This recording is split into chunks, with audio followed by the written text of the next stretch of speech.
All right, so in this question, we're going to use an LSRL to make predictions, and we're going to explain what influential points. There's actually 3 types of points we're going to define. So I want you to write down outlier, high leverage, and then influential.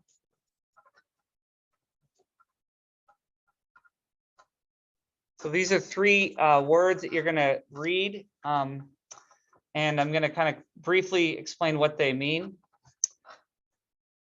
So high leverage points means like when you have a scatter plot, if it's an outlier, so first we'll start with outlier.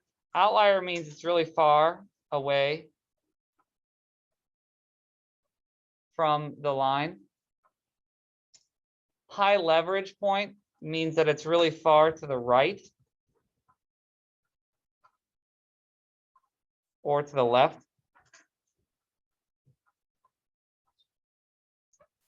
Okay.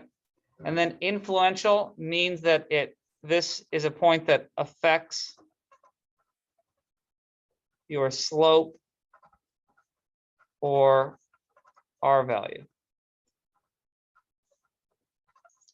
So both outliers and high leverage points can be called influential. And so outliers, again, they're really far away from the line. Usually you think of it vertically, like far away vertically up or down. High leverage means it's way to the right or way to the left of the other data points.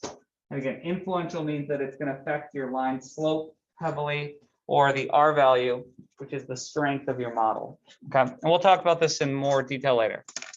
So the first thing is, here is a data. We have X values. So we have the years of experience, and then the salary. Those are my Y variables. Okay, so let's define that. X is called our explanatory variable. And the reason why I'm writing these words down is so that you remember them. The more times you write them, the more likely you'll remember what the vocab are. So explanatory variable. And in this case, that's the number of years experience.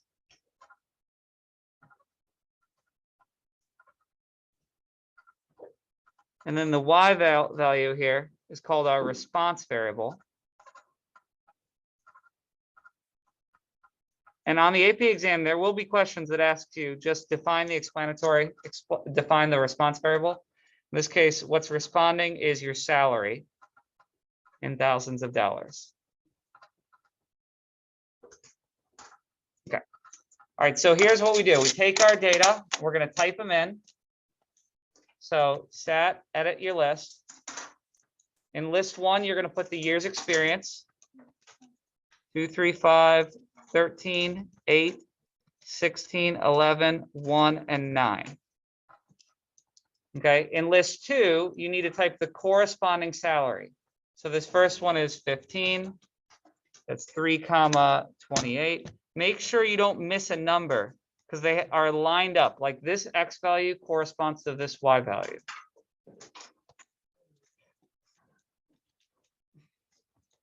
If you ever accidentally skip one, you have to go and fix it. So make sure that the X's and Y's match.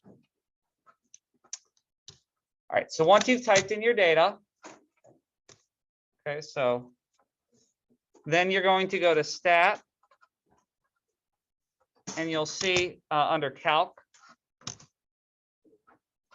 and you'll see a button called lin regress. Lin reg. Sometimes it says AX plus B. Some people have another one that looks like A plus BX. These are the same thing. The difference is what in this one, the A is your slope, where if it's written this way, the A is your Y-intercept. But these two are the same thing. I usually do the first one because I like it in slope-intercept form. So that's number 4 for me. So I hit enter. So lin regress. AX plus B. So you can type list 1 comma list 2, or if you did it in list 1 and list 2, it should just give you those values. So in this case, my A is equal to 4.8 about, and B is equal to 9.18. So if you wrote this as an equation, you'd say y hat is equal to, my slope is 4.8x plus 9.18. Okay, so let's go back and see what it's asking. So it says create a linear regression equation, which we did. That's right here. Now, whenever you create an equation, you always have to define your variables so that they know what those means. So X again is how many years that you work. Y is your salary in thousands of dollars. Okay, now this part says, is it reasonable to use the model to predict the salary of an employee with 20 years of experience? Why or why not? Okay, so what this is talking about is when you're using a model, okay, you can only use the model for what your X values allow. Okay, so you should never, and put this little note, never predict outside of the X values collected. Okay, so if we look at our X values, what was the lowest number of years of experience we had? We had 1 year to how many years? What was the highest? 16 years. Okay, so if you're looking at this table here, we had 1 year of experience all the way up to 16 years of experience.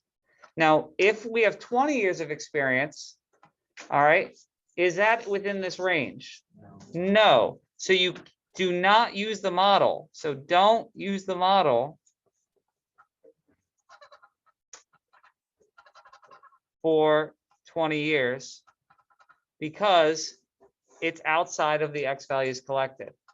Okay, you should, even if the model is a good model, and in this case, it has an R value of 0.976, which is that's extraordinarily strong. So there's like a super strong relationship between your years that you work and your salary. But the reason why you're never allowed to predict outside of it is because you don't know what happens beyond the years that you have. Okay, maybe this is a company after 16 years, they fire everyone. So you never can work 20 years. Okay, so what would be your salary at 20 years? Nothing, because you get fired after that point. You don't know what happens beyond the data that you have. So that's just in general. You can never predict beyond the X values that you have.